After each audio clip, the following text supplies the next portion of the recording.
Ginagawa na ng ating Panginoong Diyos ang huling pagsasaayos sa gawaing pagliligtas.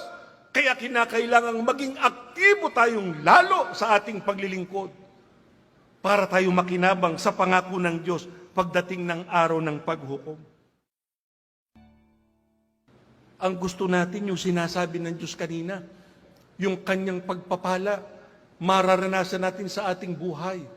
Pagka tayo ay nasa kagipitan, mayroong mabigat na suliranin, tatawag tayo sa Kanya at ang gagawin ng Diyos ay sasagutin tayo at ibibigay sa atin yung Kanyang pagliligtas doon sa mabigat na suliranin na ating kinakaharap. Magbibigay siya ng solusyon sa mga bagay na nasasagupa natin na hindi natin kaya.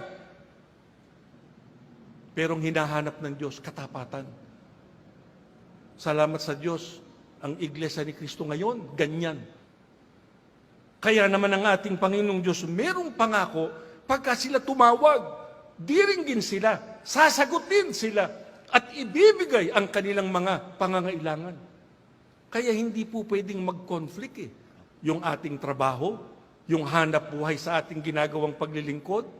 Ang kinakailangan lang, alam natin kung papaano natin haharapin yung bawat sitwasyon, kung ano ang mas lalo nating bibigyan ng pagpapahalaga.